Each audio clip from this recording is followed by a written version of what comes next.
Palisade Global Investments is pleased to present the Hard Asset Conference on Jekyll Island, with keynote addresses by Eric Sprott and Dr. Edward Griffin, author of The Creature from Jekyll Island.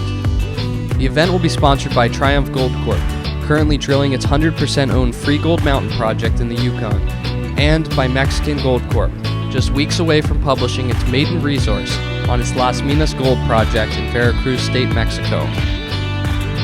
Come join us at the Jekyll Island Club from October 19th till the 22nd. The event is limited to just 50 participants. Visit palisadeconference.com for more information.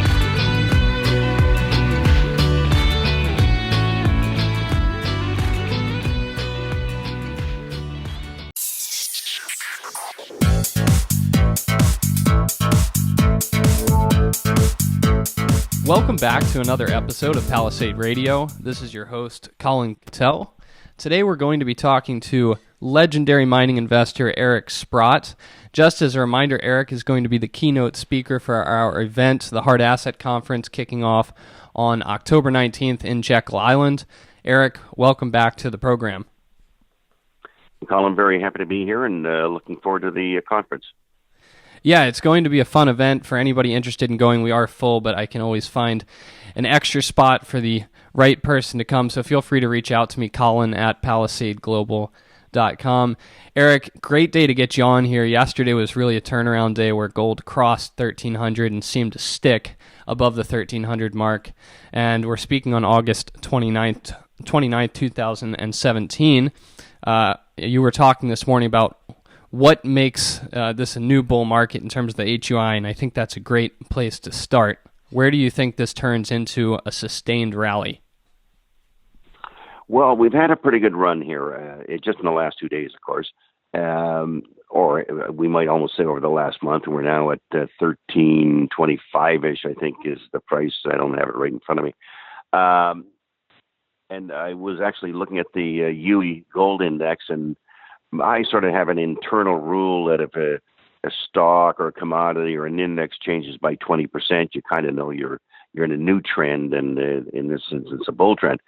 But the UE would have to get to 215 to be up by 20%, and it's at 213.67, so it's within spitting distance of going there.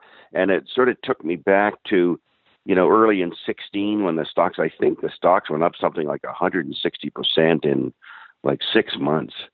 And I think that's the kind of thing that we could look forward to here, that all of a sudden the world awakens to gold and precious metals investing.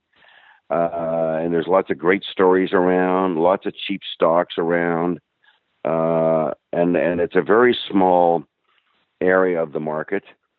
And yet everybody in the world might want to participate in it. So that's why this thing can explode quickly here. I'm probably more impressed by what silver did in the last few days than what gold's done. But silver, of course, has been under a bit more control than gold has, and it's at 1760 as we speak. But it could move up quite sharply here, and I think it's been suppressed for quite a while. So it all looks very exciting. And of course, the reasons to own gold are kind of universal and last forever. And there's no way that they're not going to manifest themselves here, particularly with fiat currencies doing what they're doing, and in particular what the U.S. dollar is doing, which is being very, very weak. So I think the outlook is pretty outstanding. Yeah, so many things to ask you about here, Eric, that you just brought up. Let's go to the U.S. dollar first.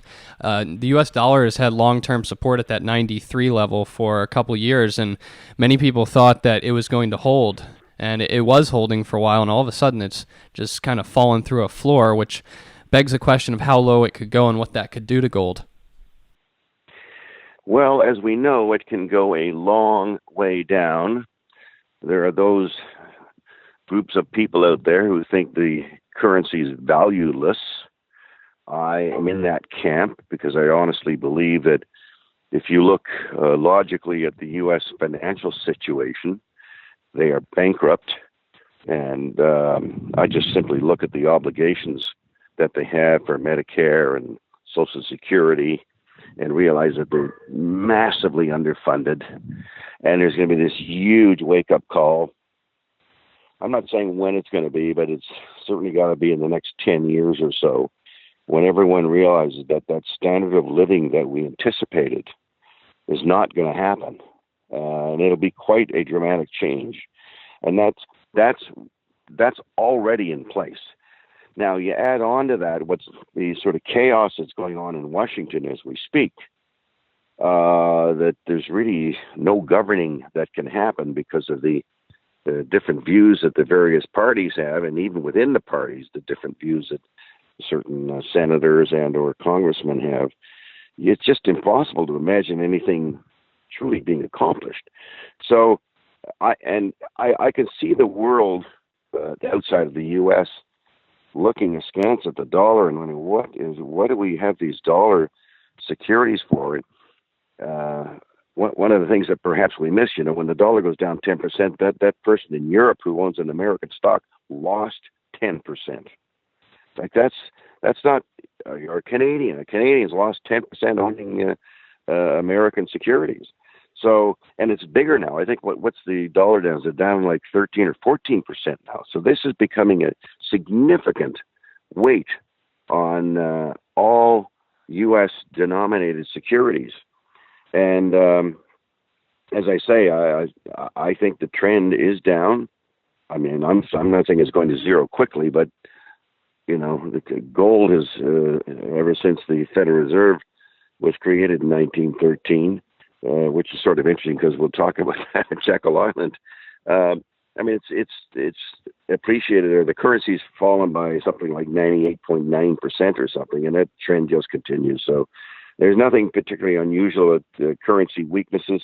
Fiat currencies always end up being essentially valueless, and I suspect that given the history and the circumstances we have today, that will happen yet again. Eric, there's a saying that things can drop slowly for a long time, and then when they really get going, it can happen so quickly. And I think that Jekyll Island is going to be an interesting place to talk about this, where the Federal Reserve, as you mentioned, started in 1913, has now been 100 years. And my question to you is, do you think that the U.S. dollar could really meet its final resting place sometime in the next few years? Well, few is I think that, as I say, I think in the next 10 years it can become obvious that the promises won't get paid, and that's going to work against the economy because everyone thinks they have a particular lifestyle, and I'm talking about retired people now, right? That you work, you expect to get some pension, you have this plan for your life, and then all of a sudden someone says, oh, by the way, that money that you thought you socked away for a pension was never there, and we can't afford to pay you anymore. And I think that plays out in the next 10 years. So I think a lot of it will happen over that time. I think the tension that the U.S. has or is creating with various countries, and of course the worst possible case is China, where there's been discussion recently, well, the Chinese antidote to these tariffs is, well, why don't we just sell down the U.S. dollar? Maybe they're doing that as we speak because the yuan's been strong and the dollar's been weak, and we don't need a guy with $3 trillion of U.S. securities to come in and start selling them, and let's see where the currency goes. So those things are all in play as we speak. Even if the decline was slow, I think gold is the primary beneficiary of all of that, and I think that is what's happening as we speak, and that's why we see gold breaking out here and looking like it wants to go a lot higher.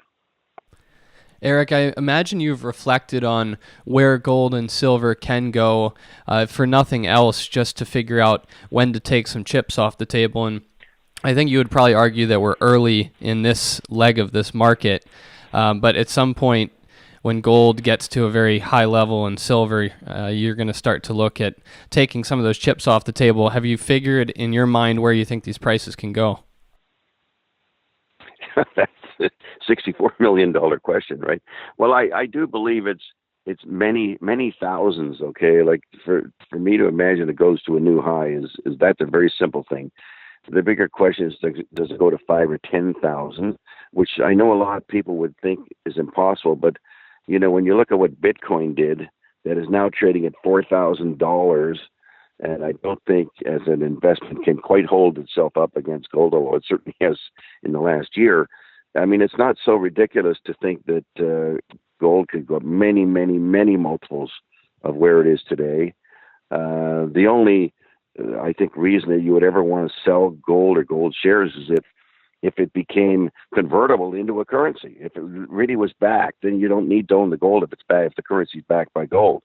But the way the system has evolved, I think there's a pretty solid reason to think that we're going to want to own gold for certainly the better part of this next decade, and I think we'll see a huge, huge increase in the value of gold over that time period. Eric, since you brought up Bitcoin, I just want to have a quick discussion with you on cryptos and wondering if it is a promising space to you and that it takes government control out of the equation. I imagine that you like a lot of the properties of a physical metal as well that might deter you from the cryptos. Yeah. Well, I mean, I've studied them from afar, sort of thing, and I don't own any.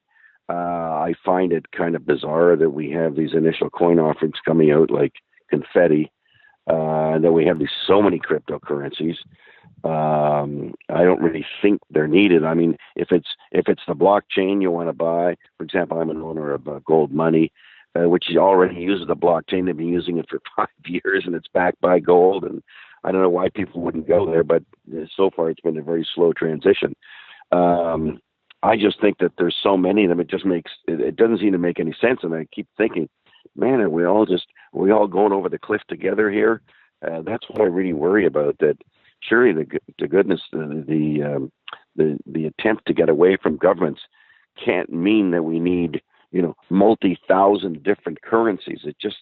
There's something missing in that equation. I for myself, I prefer the gold and silver, and there are going to be lots of products that are going to be backed by gold and silver that use the blockchain. So fine, we solved all the problems right there. So no, I'm not a particular fan of Bitcoin. Great. If investors were to say that January of 2016 was the beginning of this leg of the bull market, I just want you to kind of go back to maybe the last bull market, the big one of 2000 to 2007. And is the quick move that we had that first 8 months until August and then having a full year essentially of a downward and sideways pattern, is that something investors need to get used to? Are we going to have another jolt up and then a long, slow pullback again? Or do bull markets usually go up in more of a steady stream? Yeah, well, it's always been the case. I mean, I've been involved in aggressively in the precious metals equities, just as NASDAQ was collapsing, which I was one of the people who could see that happening.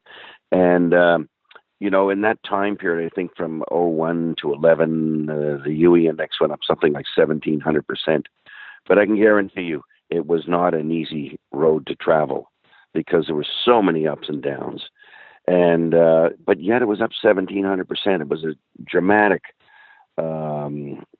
increase in value creator at the time. So yeah, I expect the same thing will happen with perhaps one notable qualification of that, and that is I've been a huge believer that the prices of metals are controlled and manipulated by the powers that be, by the central banks having a hand, whether directly or indirectly in it. And I think if they lose control, you could then have sort of an uncontrollable rise in the value of the securities. And that to me would be the biggest thing. If can we break the bondage of the central banks thinking that they know best what's good for the price of gold and silver. So we break that bondage, and you can have a sustained, gigantic bull market in precious metals. So there are some signs that they're losing control. We'll see. I mean, one of them is right now whether we can just keep blasting out here, because the losses to the commercial banks will be incredible because of their huge short positions in both metals. So I'm hoping that it happens. The commercial banks have been successful almost every time in creating a downdraft in the prices of gold and silver. Hopefully, the buyers would be from around the world and so overwhelm them that it doesn't work this time. So it could be sustained. They always move quickly. There's no doubt about that. I mean, the gold stocks on average were up close to 4% yesterday. They're up 2% today. I mean, it's fast. We don't hang around when gold and silver are moving. There are quick paydays here, and it can last for quite a while and be very dramatic. Up 100% in 3 or 4 months, sort of thing. So that's what I'm looking for, and I hope this time it's more sustainable. Eric, you've had a spectacular success level even the last few months when the market was trading sideways and downward. I should have started the interview by saying congratulations on Novo Resources. That has a company that has the chance of really kicking some interest back into this mining market. It's been a huge mover and maybe just getting started there. Do you want to talk at all about Novo and just its potential for reigniting this market? Sure. Well, I know Quinton Henning, and I've been a supporter of Quinton for many, many years. And when he suggested he was going to go over to Australia and look for some of these conglomerate-type deposits, I, of course, supported him. And when he did his latest financing in Novo, of course, I was a big part of that. So I own, I think, about 15% of it on a partially diluted basis. And I love studying the geology that he's been describing, and the fact that northwestern Australia was connected to South Africa 3.5 billion years ago, and how it migrated to where it did, and the fact that it's there's two pristine Archean basins. One is the Kapval in South Africa, which had the Witwatersrand, and the other is the Pilbara in Australia, which might have Witwatersrand too. We'll see. There's lots of reason to think it's there. I'm actually going to go down there in a week and a half just to step on the ground myself and give myself an assessment of it. But it's a very, very interesting study for anybody who wants to go back and read some of the papers that are written about the way Witwatersrand manifested itself. Quinton had his own theory of how Witwatersrand happened, and it basically was these sediments were at the bottom of the sea, and the gold was in the seawater, and it precipitated out because the water became more oxygenated and then dropped down to form a sediment at the bottom of the sea at the time, which then of course came up from being a sea. And it's a fascinating study. I hope he's right, but as you connect the dots here, they look pretty good. So it's a very interesting study for anybody who wants to look at geology. Not that I'm a geologist, by the way. I'm a simple chartered accountant, but it is an interesting study. Eric, you're a big supporter of the junior exploration companies. I've seen just the last year several press releases go out with you making strategic investments into relatively small-sized companies against your portfolio. I mean, you have 8- and 9-figure size positions in your portfolio, Novo as an example.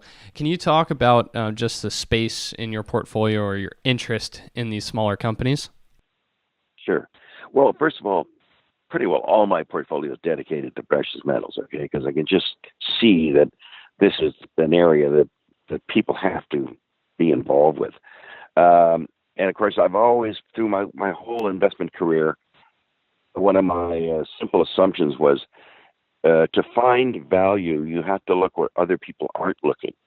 And so typically, you're not going to go out and buy IBM and find out that nobody understood it because everybody's following it. You have to look at smaller things.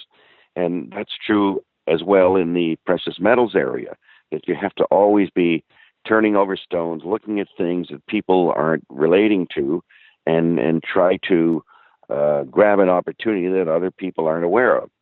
I remember buying Goldcorp when the stock was $5, and they didn't even have the Red Lake mine into production.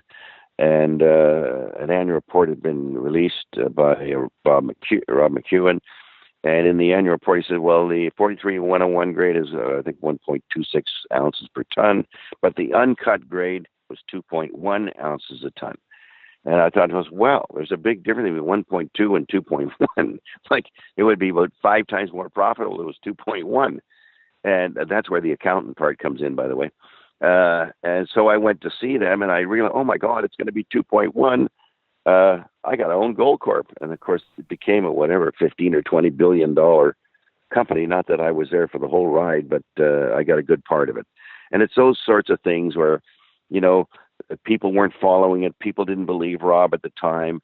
And you have to seize those opportunities and make the most of them.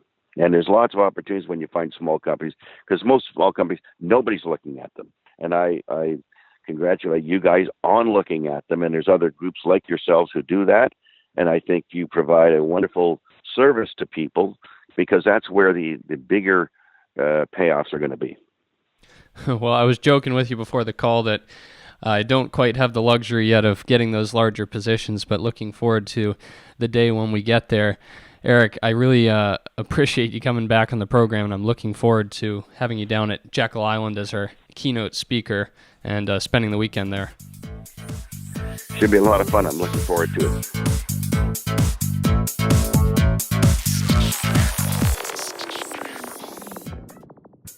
Think you understand the junior mining sector, and you think that the participants in the mining sector, junior mining sector, are good people and kind people, hit the bid.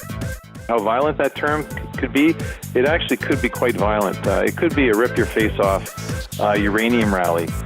And the world is always going to need raw materials. It's going to need copper and gold and nickel and so forth. Totally destabilized.